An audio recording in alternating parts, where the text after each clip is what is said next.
When my kids say I don't know, I said, you've said my favorite answer. I love things that are simple. And I think it's hard to make things simple sometimes. We were like, well, what if we didn't actually have a coffee bean anywhere? I had started an oral care brand called Hello. Yeah. And a big part of the impetus behind the design language was literally seeing pictures of extracted teeth on all these toothpastes. Yes. And how the extracted tooth became an icon of good oral health, I find particularly ironic because the teeth should be in your mouth, right? My bride is a PhD in clinical psychology. I asked her, who's doing something really amazing in the world of mental health? And she did not pause for a picosecond. They're like, oh, NAMI. Like NAMI. And I said, well, what's NAMI? And she's like, oh my God. NAMI really helps people. Yeah, I would say you're an entrepreneur, but I think everyone's an entrepreneur. I couldn't agree more. I think if you have an idea and you work to make that idea real, you're an entrepreneur. Exactly. It could be a concept. It doesn't have to be a product. You never know what someone else is going through. And if you ask somebody how's it going, that has to be more than just, a throwaway. The power of doing a men's mental health podcast is we're both trying to promote happiness. Isn't that something? Yeah, we're lucky. I never think about it like a choice. Yeah. Like we're just in it. How are we going to really engage and interact and show up the right way that's not going to feel bandwagon-esque or performative? And instead of thinking about purpose and mission, we need to think about responsibility. Wild. Yeah. This is different for me. Yeah. Oh, well, wonderful. I'm glad you're here, and I hope you just feel comfortable talking to me because that's what I like doing, and I like meeting people, and I think the power of doing a men's mental health podcast is the power of just sitting across from a table and talking to another man and getting to know each other. Yeah, it's great. And in my opinion, we kind of do the same thing because we're both trying to promote happiness. Isn't that something? Yeah, we're lucky. Yeah, I think so. Yeah. I think so. But we also choose to do it. We do. I never think about it like a choice. Yeah. I'm like we're just in it. Yeah. But when you take a step back, and sometimes it takes someone else to tell you because they have a little distance that you are making a choice. It's pretty cool. What? That's a great point. That sometimes I don't know the good work that I'm doing or the things that I'm doing have an impact until other people tell me. It's life. But something within us is making us choose to do things that can have an impact. So, hey, congrats to you for all that you're doing. Same. Yay, this is so great. This is great. All right, we're done, right? That was it? We're finished? Can you fix that in post? That could have been it. Wow. But why the partnership with NAMI and Happy? Why? Yeah.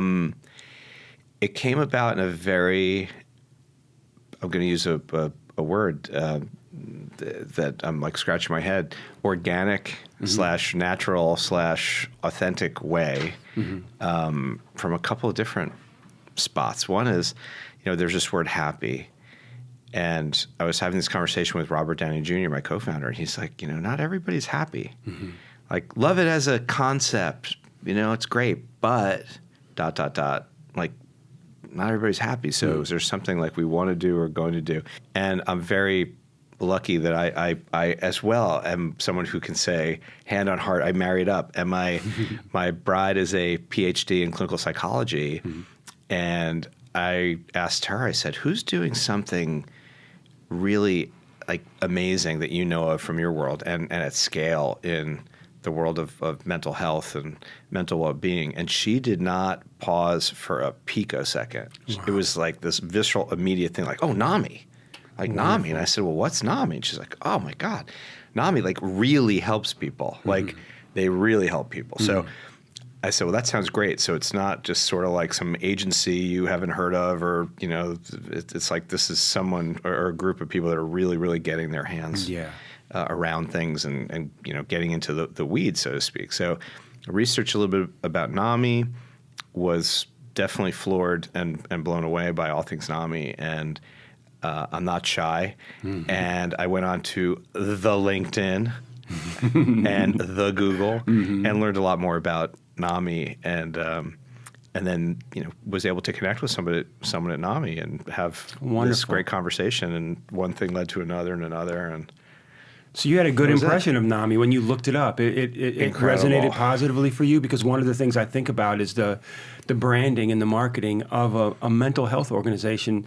It can be somewhat challenging. When I see advertising sometimes for mental health services, it shows someone like they have a headache or something, and that's not very appealing. And I've always wanted to turn that around, like I think just having a conversation, like you and Robert Downey Jr. have talked about coffee being about family. To me, talking about health is family.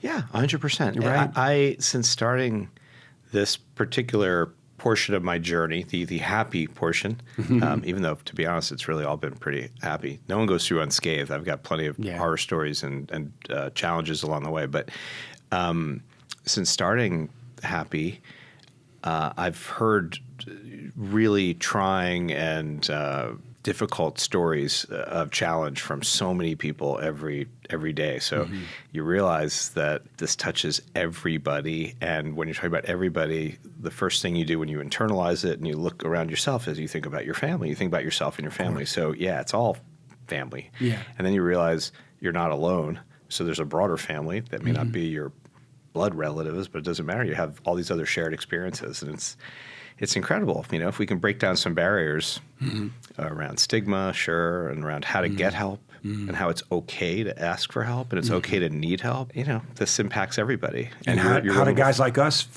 make it more accessible to people? How do people find it?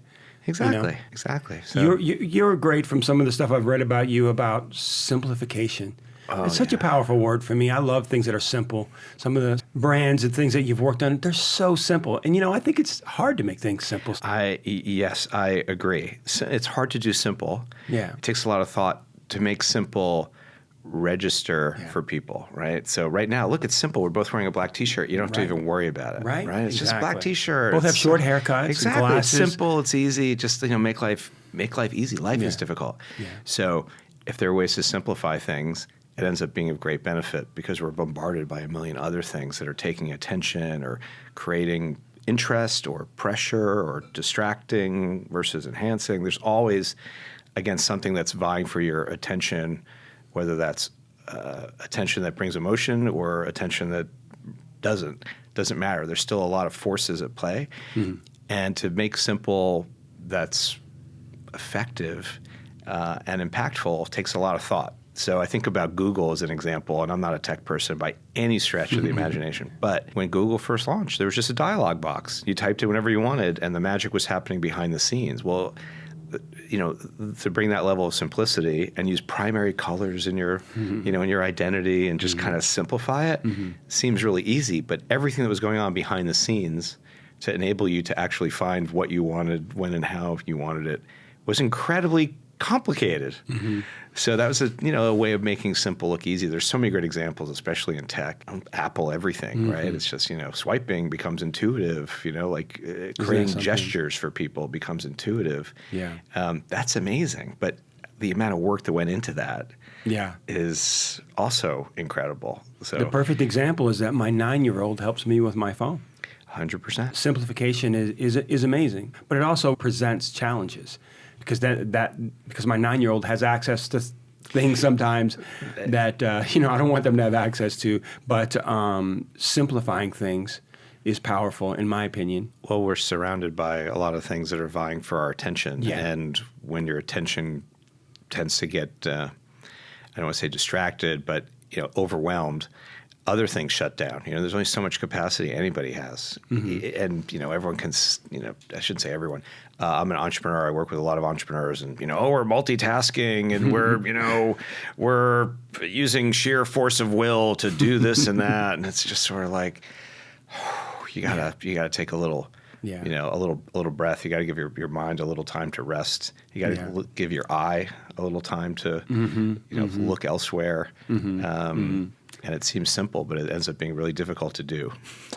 Can I ask you, how do you catch someone's eye on a shelf? Example of it, I read this somewhere a long time ago, and it's never left me. I read something about cereal. And you walk down the cereal aisle in a grocery store, and of course they're trying to attract the children. Sure. So what they do is they have all these characters with these humongous eyes, and you're going to sell the cereal that has the character that has the biggest eyes.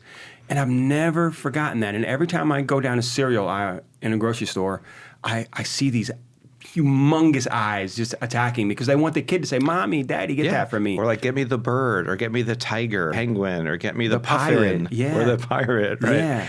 But as a coffee brand and on some of the other brands, I think what we were looking to try to do, going back to simplification, was to look at some of the memes of the category. And some, to me, aren't as much memes as they've become tropes and become almost in some ways, at least for me, a butt of some jokes.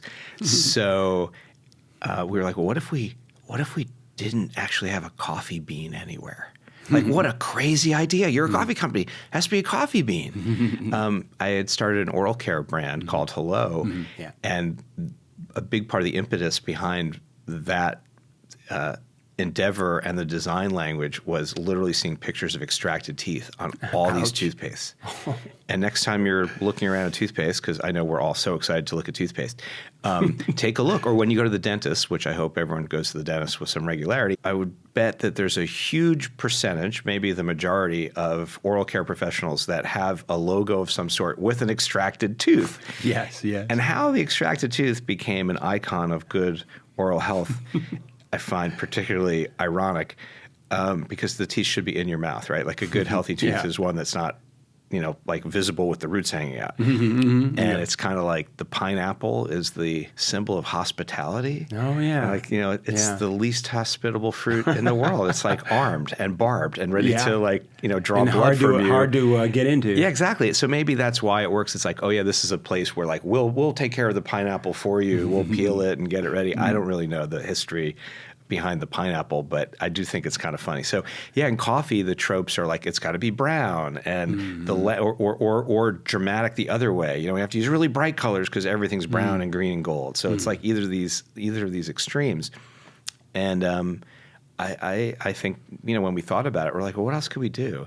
And the packaging, the shapes and the forms they're not special. There's no particular magic there.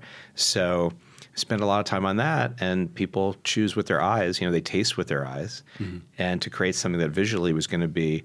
I think a word that gets used a lot is disruptive. People are like, oh yeah, you're a disruptor. Be disruptive. I think for us, it was we don't want to be disruptive. We want to be delightful, and if we delight enough, we end up being disruptive to the people who are not delighting that much, and then you end up standing out and being attractive. Someone looks at you and goes, whoa, look at that. I didn't know a coffee vessel could be shaped like that. I didn't know it could reseal like that. I didn't know I could reuse it or refill it or take my lunch in it. I just didn't think about that. Or the label comes off really easily, so you can just have this pure container, simple thing. Yeah. And it's 100% recyclable, which is also pretty cool. At the curb, side, you don't have to bring it somewhere to recycle it. People talk about recycling and recyclability, which is important, 100%. But what a lot of people also don't realize is that recycling for many is their livelihood. It's a business. So some things are technically recyclable, but the recyclers aren't making any money from those products, so they don't really recycle some of them. So to make something out of a material and at a size that actually is economically advantaged for the recycling stream wasn't an accident like we thought, or at least we try to think about all these things along the way. So how do we create value along the way and have values at the same time? So if we can bring in like aesthetic and ethic and value and values and put all this together, that was all in our thinking. It's just baked into everything we've been trying to do. So all that sounds hard. At least as I say it out loud, it seems like there's a lot of stuff, but that's the magic of what we were talking about before about simplicity, like making the hard choices up front behind the scenes so that when someone's looking at something, it's simple and immediate and has some conveyance of consideration. It's like visceral, like I get it. Someone actually thought about that. They don't have to think too much about it. They just know it and they feel it. It's interesting because, as you speak about this, I think about, I'm so passionate about mental health and dealing with people that struggle, and just been a passion of mine since as far as I can remember. And as you talk about branding and marketing and capturing people's eyes, it's always been a struggle for me is how do I bring resources to people that need it? And so, hopefully we can sit here and learn from each other, and I can take some of your wonderful ideas about branding and capturing people that we can bring these services to people that need it. And so that's what I think as you talk about these things, because I think when I was, some of the definitions of you, I would say you're an entrepreneur, a free thinker, but I think everyone's an entrepreneur. I couldn't agree more. I think if you have an idea and you work to make that idea quote unquote real, whatever real means, bringing it to life. You're an entrepreneur. Exactly. It could be a concept. It doesn't have to be a product. Exactly. It could be a formation of a group. It could be a formation of a new approach to thinking about something. And if you can share it with someone else and they adopt it and it matters to them, then I think you're an entrepreneur. You had an idea and you made it real, and real for somebody else. If it's business, you're, I think, a decent entrepreneur if you can make it real and then have someone want to join it and transact with it and do that profitably. That's terrific. Yeah. And if you can do it in a way where people can profit emotionally and at scale, thinking about what we're trying to do with NAMI, tying it back to that, that's, I think, really important. When we were talking internally with our team, we were talking about entrepreneurship, yes, and trying to create a company, yes, and build a brand, yes. And we were going through just this open dialogue about what that really means, what it could mean, how did we want to behave, how did we want to show up, what was important to us. And we were having this conversation, and I remember tapping into something, because a lot of companies, especially in the beginning, they're like, what's our mission statement? Let's talk about our purpose. And if you sense a little bit of sarcasm, I don't mean it to be snarky on my part to bring that up, but that's all good. It's great to have a purpose. It's great to have a mission. It tends to bring some focus and maybe a little bit of aspiration for the team. We're going to goal set and go after stuff, and that's all good. But the more we started to spend time thinking about NAMI and thinking about mental wellness as opposed to mental illness, and figuring out how are we going to really engage and interact and show up the right way that's not going to feel presumptuous or bandwagon-esque or performative. What do we want to do? And kept thinking about mission and purpose. And since we unveiled this brand and what we were trying to do, every single day since that date, and I get a little choked up when I think about it, every single day I have heard from someone I know or someone I don't know or someone who I thought I knew really well about some form of personal tragedy or set of challenges that are significant around mental health. And what I said to our team is this is going to become a very, very important part of what we're doing, more so than I think we ever thought in the beginning. Instead of thinking about purpose and mission, we need to think about, again, not to create strata around people's intentions when it comes to starting something up, but at the risk of sounding like I'm going there, instead of purpose and mission, how about responsibility? What if we ratchet all that up? Because we're talking about people that aren't doing so great. Yeah. And a lot of brands talk about, we're an aspirational brand. It's that feels like a little, I'm going to also sound untoward, and I don't mean to. Not everyone's in a position to get close to that level of attainment of that quote unquote aspiration. And that almost seems a little, mean. We want to create things that are approachable and egalitarian and honest and kind and simple. And if we can make an iota of difference, I don't know, what's smaller, a picospeck of a difference.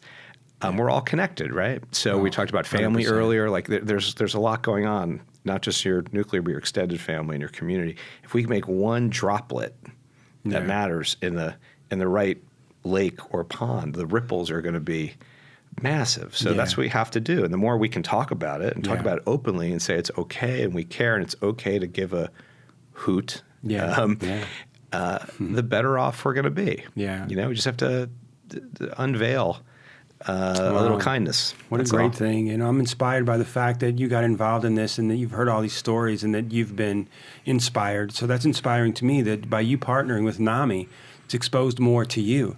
And the same thing happened with me getting involved in NAMI, getting exposed. And, gratitude is the reason we find joy. We're gratitude for our own blessings and also just gracious to hear other people's stories, and at such an intense level. I think the more we talk about it, the more we all get involved in our own way. You got involved in one way, but the more we all get involved in it, the more we start to hear it, we're going to normalize it and break down some of that stigma. 100%. And I think for a lot of folks,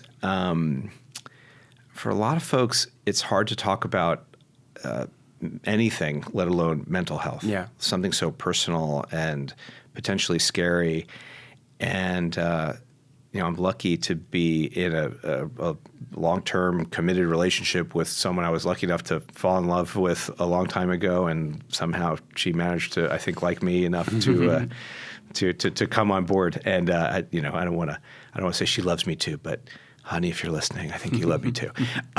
Anyway, we have this very loving relationship, and we have 2 children, and there's a lot that happens with children these days. There's a lot that happens with parenting. There's a lot that doesn't happen with children and doesn't happen with parenting. Yeah. And in the same vein of simplification, I remember spending a lot of time repeating over and over at different times of our kids' lives that life is certainly complicated, but there's time for calculus and there's time for arithmetic. And the basic arithmetic of you put positive out, you're going to get more positive back. You put negative out, and there's a high likelihood you're going to get some negative back.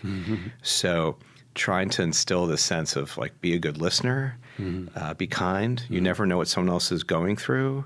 All these, things that seem very, I think to us as people that are trying to be open-minded and grateful and appreciative and warm towards others, this might be very normal for us, but to just kind of keep passing that along, especially to younger people, like it's key. You never know what someone else is going through, and you can't assume that they're having the greatest day. And if you ask somebody how's it going, that has to be more than just a throwaway. Yeah, exactly. Line. It's just a cliche line. Well, one of the tools I use with my children, and I'm proud of my parenting, so I'm doing pretty well, I think.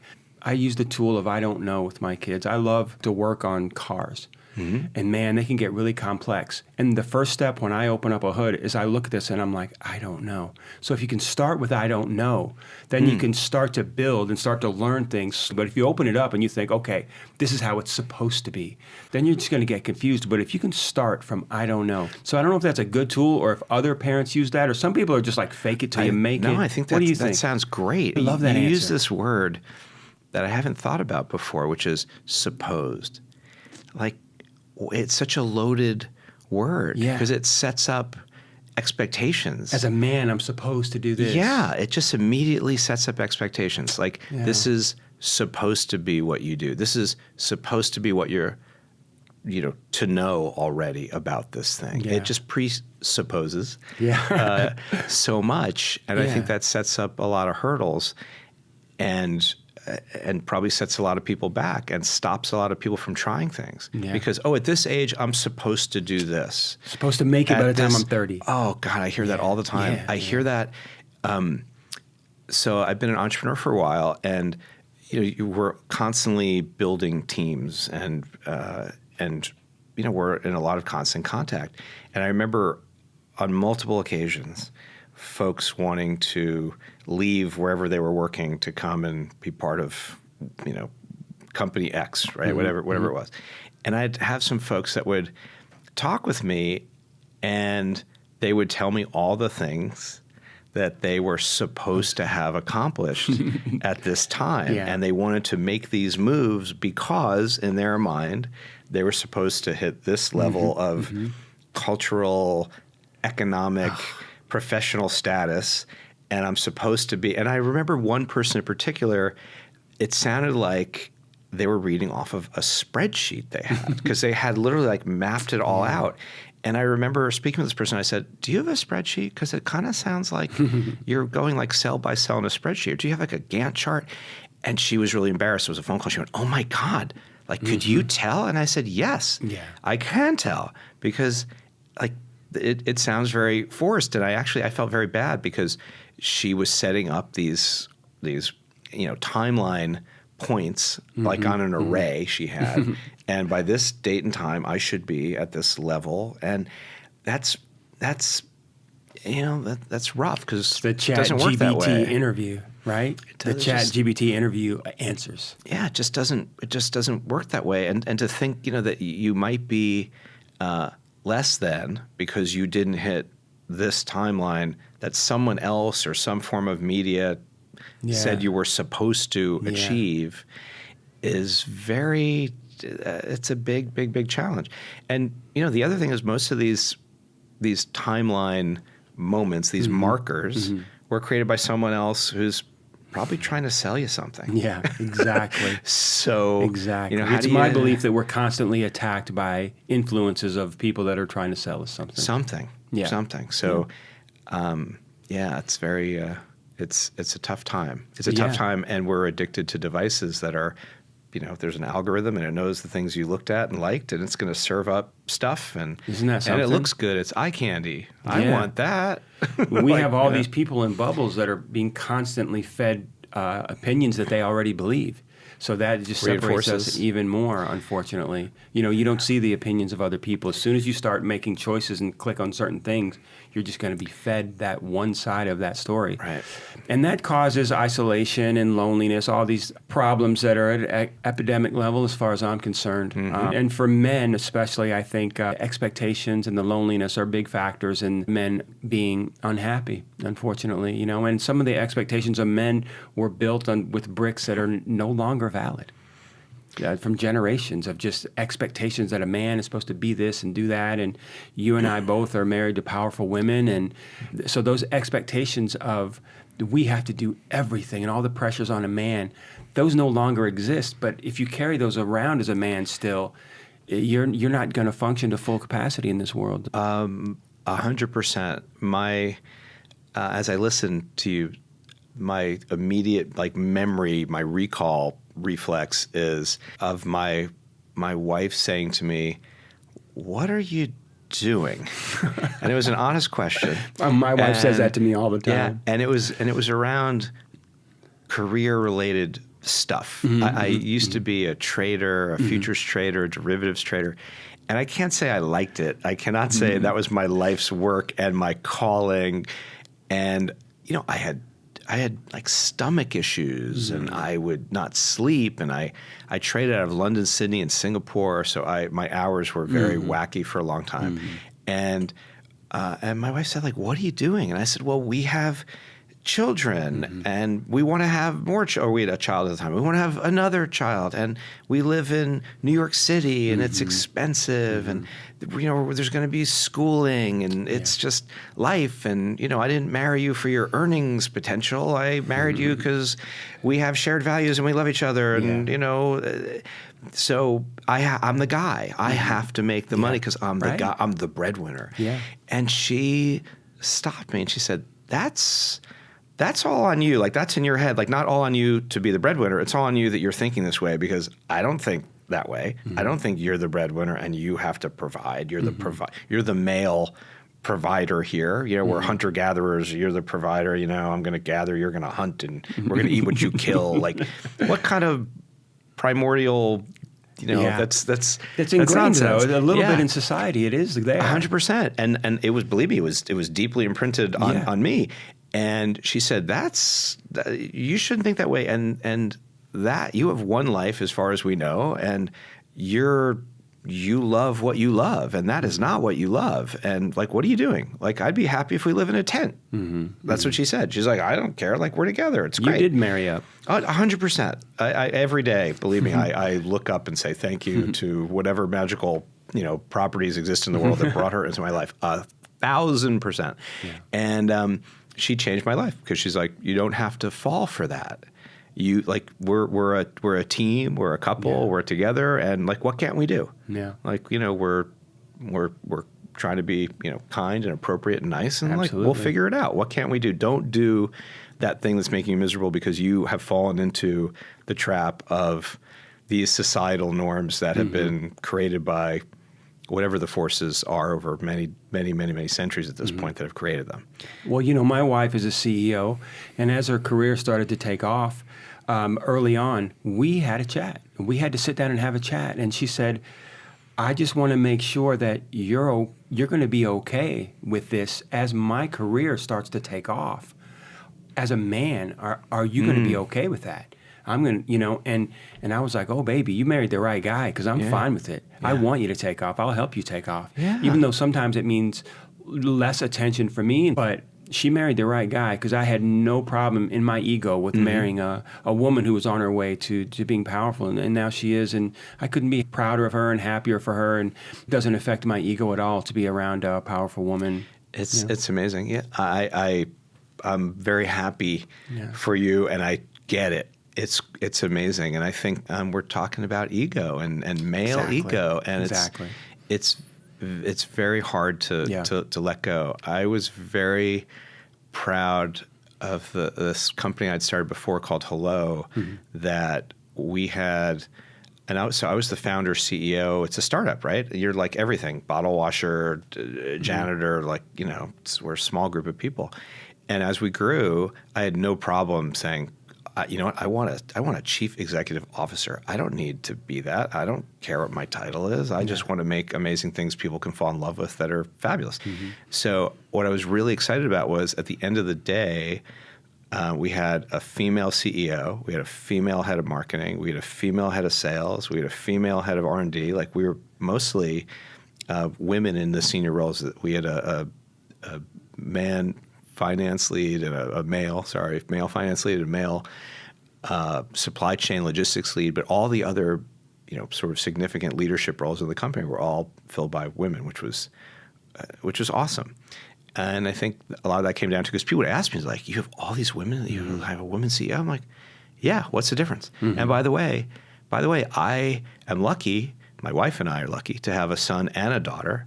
And I used to say all the time, I don't ever want my daughter to feel disadvantaged because her brother can pee standing up and she might want to sit.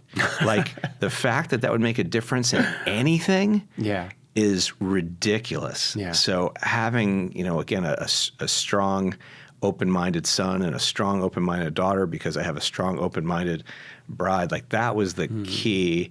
And like, we have to work hard as men to erase this. There's been so much wrong imposed on women. I mean, who designed high-heeled shoes? Oh my goodness, it was a man. Like, all these things, it's how could that ever be comfortable? How could that ever be good for your posture, your back, your knees, your hips? But they are appealing, in my opinion. It's just to my man's eye. I get it. I know why it's designed. It elongates the calf, and there's arches the back. 100%. But like, really, like, it's like all these. There's just a lot of challenges that we still need to break through. Women dress for women anyway. They don't dress for men. Yeah. Right? Isn't that the truth? I think we should all just dress for success, everyone. Well, I think you talked about ego. I think some of the harsher qualities of men come from ego. The depression, the alcoholism, abuse, and things. The men's behavior that has been not so positive comes from broken ego, broken pride. So I think that brings out the worst in men, to have those expectations. What is the opposite of ego? Wow. Acceptance, humility. I think maybe honesty. Honesty, really? I think to some degree, because that's another good brand name, Craig. Well, it's like what you were saying about opening the hood of the car and saying, I don't know. Like, that's a very egoless approach. And you're removing any expectation, right? So you're not supposed to know. It's very honest and real. And at that point, you're making yourself not only vulnerable, which is the downside for a lot of men, but you're actually opening yourself up, because to admit that you don't know and to be really honest about it is how you're going to let a lot of the light into your world, right? It's, my favorite, one of my favorite lyrics is Leonard Cohen, there's a crack in everything, that's how the light gets in.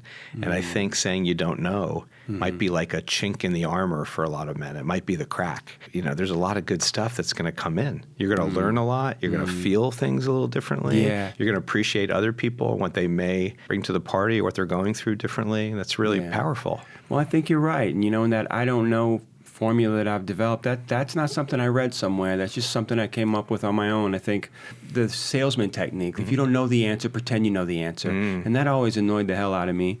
I don't feel weak when I say I don't know. And I'd say it quite a bit. And it doesn't always get a positive reaction, because people want an answer or they want to feel better by my answer. Right. But I don't see vulnerability as being weak. I agree. I think another person who might be around you when you say I don't know has a lot more respect for what you do know, because it's very believable when you're sharing something else, because you had no problem saying, I don't know. Like I always say, if I don't know, I say I don't know, which is a way also of kind of validating when I say something else because it's something that I feel I do know about. And I think that can end up instilling a little bit more confidence in whoever else you're sharing with. Because it's honest. They know when you say, I don't know, you're not trying to fake it. And people have a bullshit meter. Oh, yeah. And they can tell. They're like, that's a bullshit answer. Yeah. Like, what are you doing? So, I don't know, man. I well, love my that. I don't know is also positive. A lot of people could take it as like, I don't know and I give up. But mine is like, I don't know, but I'm sure as hell going to figure this out. So that's what my I don't know is.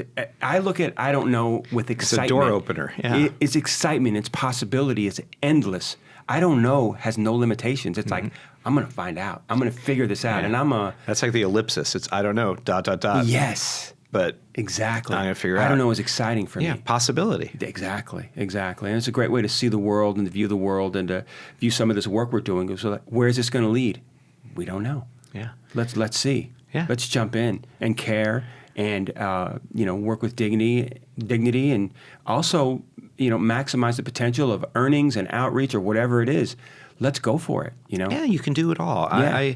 I'm a subscriber to this notion of if you don't try, you've already failed because you didn't even try, right? Yeah. So what's the worst thing that happens if you try? Yeah. You learn something, you mess up, you understand why you messed up, you'll mess up a little less next time. No one goes through unscathed. There's no straight shot to whatever the thing is you're viewing as success. So just try. What else can we do? Like if we can't talk about it, you can't even ever get there. Yeah. So that's the first thing. Like if you can't dream it and you can't say it out loud, how's anybody else ever gonna help you or join in and make it better? Something you said out loud is like you were working at a job that made you miserable and made your stomach hurt. And a lot of people that have found success have worked in jobs that were really crappy.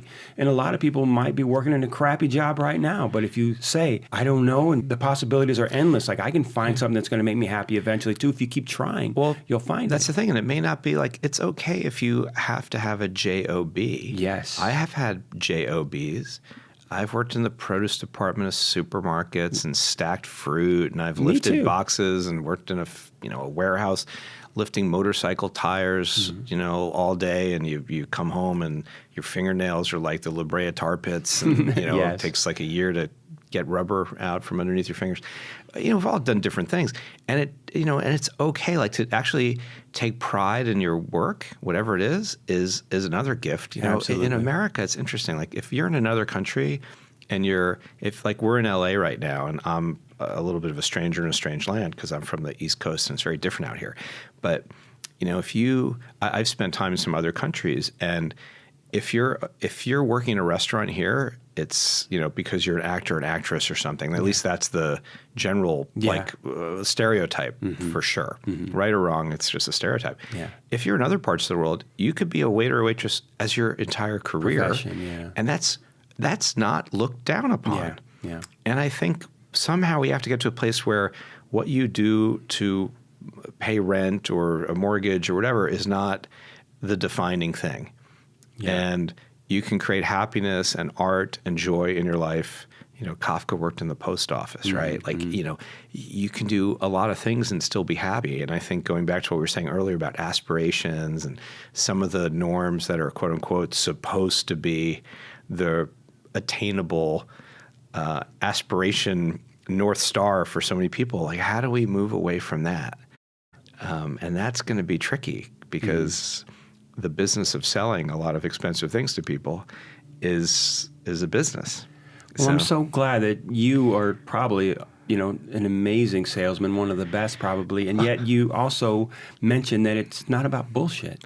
No, people can read through it. So my thing has been to try to make beautiful products and beauty defined a lot of ways, whether it's natural or transparent or organic or just more aesthetically pleasing, whatever it is, better, however you want to define it, make it available to more people. That to me is the really cool thing. If you make something and it's beautiful and it's incredible, but the 1% might be able to get it, I don't think that's so cool. Like one of the things I love, anyone who I know who loves brand and product, everyone generally seems to at least admire Apple, right? For the design aesthetic and the success of the company, the stock price and all that kind of stuff. But I think what they've done that's so incredible is they've made something that's fairly ubiquitous and still made it cool. Like, people love their products. And it used to be cool meant exclusive. I found it before the next person, so that's my cultural currency, that kind of stuff. The fact that you can make something that is so widely available and so desirable and actually so aesthetically pleasing is really unbelievable. And I think if we can do that with whether it's coffee or toothpaste or lip balm or cleaning products, stuff in my past, you can do it with anything. And it ends up being a big win because more people are more pleased. And sure, it could be more recyclable and more, eco-friendly. Like, that's another bonus. Wow. It's more attuned to folks, like, in terms of thinking about happy and our NAMI relationship. It's also really cool, interesting, different, hopefully important, because it's bringing light to this bigger issue. So, like, to be able to do things at scale in an honest way, to use that word honest again, is, I think, a big challenge, but the rewards are going to be great, because the reward here is if more people can know that there's a really great product with a lot of care that went into it. Sure, 1,000%. Our coffee's amazing. I hope if you haven't tried it yet. Oh, I have. It's really, it's really good. Like, we were very considered about where we sourced and how we blended it and the temperature of the blending and the level of sustainability and transparency in the process of working with the growers we work with, all that stuff. But being able to make that available to more people and to also be able to say, hey, by the way, like, someone you love or someone you care about might have something that's making them not so happy. It might be you. And by the way, it's as easy as clicking right here. You can point your beautiful phone at this QR code. You can pick up the phone. You can dial a toll-free number. Like, there are people who are going to do their best to provide help, and hope is there. And that's a big win. And if you can put, again, all this stuff together, I think we're all going to be better off. And are we going to hopefully make product available to more people? Of course. That's what we want to do. We want more people to know about it. Again, going back to what I said before, those ripples. Like, if you help one person, if there's one person who goes, I didn't know this existed, it's a win. I'll tell you a true story. We were in the manufacturing facility. The cubes had come in, these coffee, we call them cubes, even though it's not really a cube technically, but a cuboid thing. And we got these special labels that are 100% recyclable labels, which is kind of cool. Curbside recyclable. So we're very excited. And there was no equipment yet to apply these labels through automation.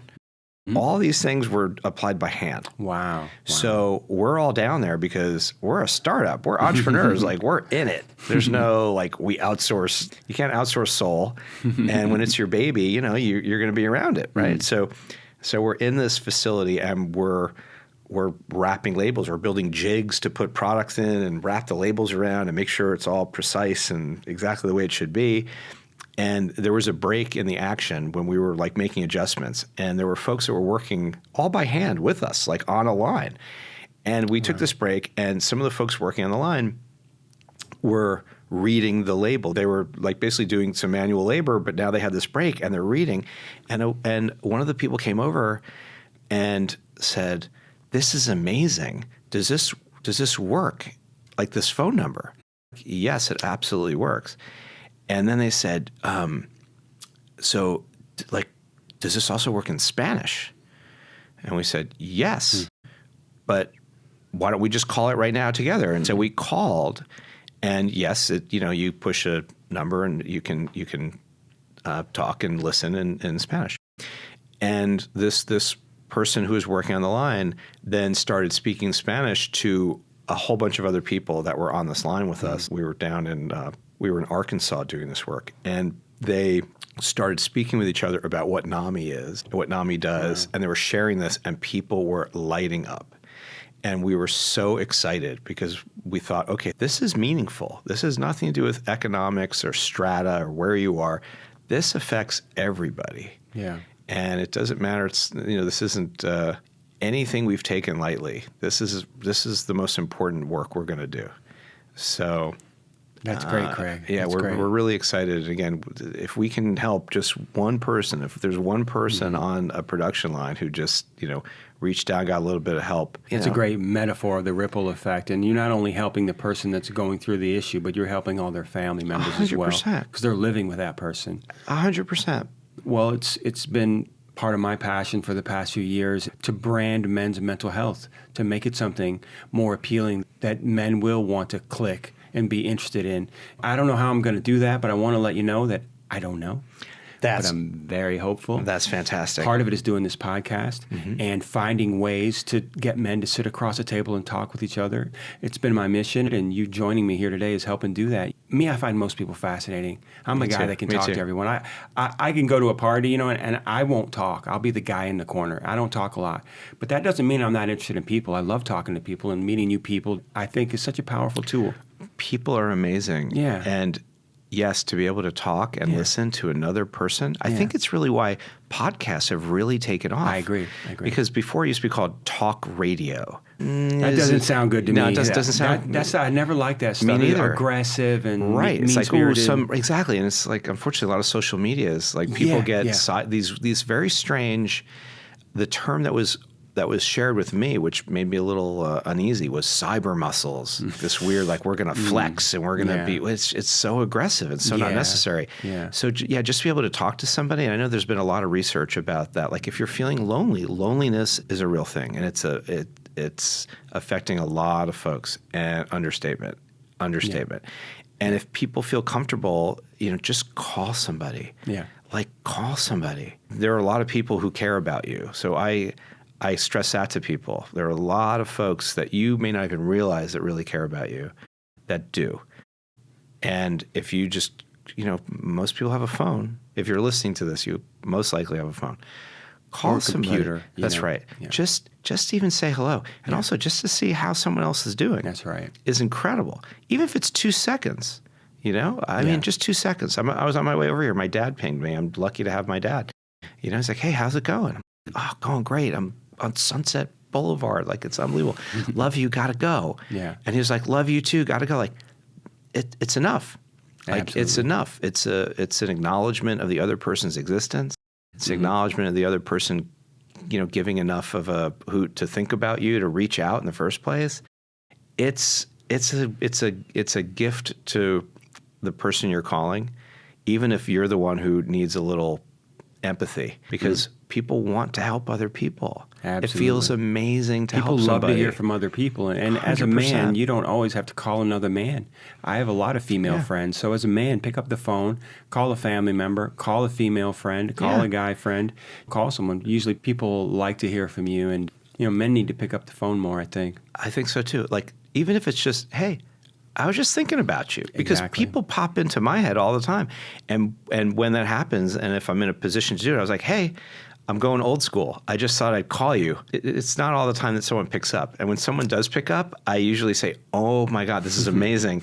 You picked up. I'm going to go play lotto today, because clearly this is a very lucky day for me. Yeah, it's the best. So yeah, call. I've been giving out my phone number forever. And people are like, you give out your phone number? I'm like, yeah, I love people. Yeah. People are amazing. They're like, has anyone ever done anything, inappropriate? I'm like, no. I don't think people so are with me epic. either. Yeah. Yeah. So, anyone wants to call me, you can call me. Find me on LinkedIn, call me. I have an easy phone number. I'm happy to give it out. Careful. This is going to go out to millions. That's hey, listen. It's so popular. All right. Well, It will be. Okay, good. I hope so. I don't know. All right. No, we can go for it. But yeah, I mean, people feel free and call me. I love people. People are amazing. We'll put that in post. Okay. Yeah, you can. 91739. No, don't give it. All right. So, all right. Well, I won't give it. But I do give my phone number out. People are amazing, and people want to help, and people are generally kind. And for the few that aren't, it's usually a sign that there's something else wrong.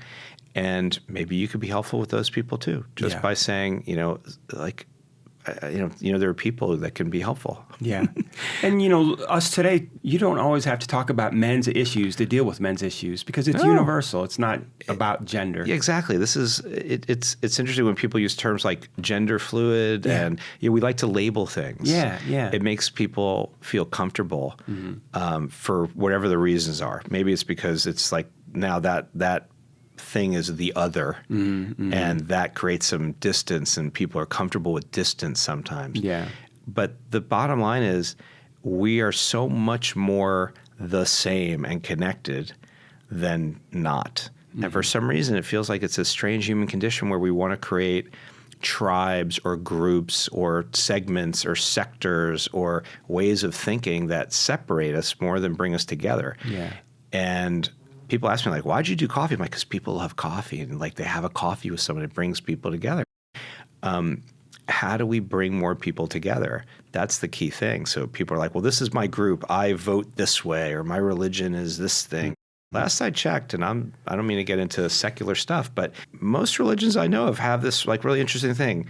They focus on family and values and food, bringing people and together, gifts, and we have this festival, lights are involved. Yeah. I'm like, wow, that's interesting. That could be Christmas, Hanukkah, Kwanzaa, Diwali, like wait, and food is involved, and gifts, and friends, and like this is great. Well, isn't that kind of all the same? Like, but no, I believe this, and I believe, and it's like, well, but it's all about. I thought it was about family and food and gifts and values and being kind, and so there's so much more similarity and overlap. Yeah. And I think, if we can break down as many barriers as we can and realize we're much more similar than not, the ability to be really honest and say, I don't know, and to change the suppositions along the way so that people can feel a bit more comfortable with where they are and who they're with, we're all going to be much better off.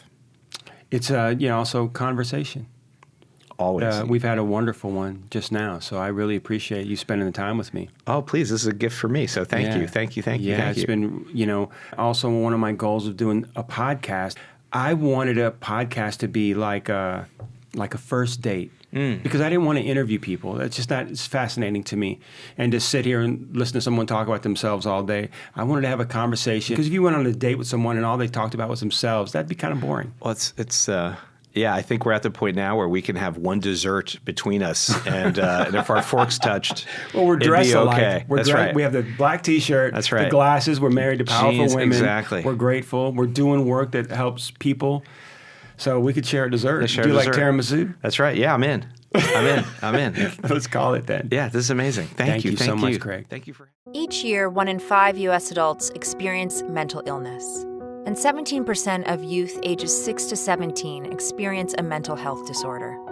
At NAMI, the first thing we want anyone to know is you are not alone in your mental health journey. I just really want to talk about so people know that you don't have to go through it alone. NAMI, the National Alliance on Mental Illness, is the nation's largest grassroots mental health organization, dedicated to building better lives for the millions of Americans affected by mental illness. We started as 2 moms, gathered around a kitchen table in 1979. And today, we are an alliance of more than 600 local affiliates and 48 state organizations who work in your community to raise awareness, build advocacy, and provide support and education. NAMI envisions a world where all people affected by mental illness live healthy, fulfilling lives supported by a community that cares. Every year we are expanding, no matter race, religion, age, or sexual identity. We are people with lived experience, families and loved ones, survivors and advocates, and together, we will fight the stigma surrounding mental health and create a better world for the sake of all of us. We have resources for you and can't wait to become an extension of your family. We are here for a healthier world. We are here for better mental health. We are here for each other. Join us.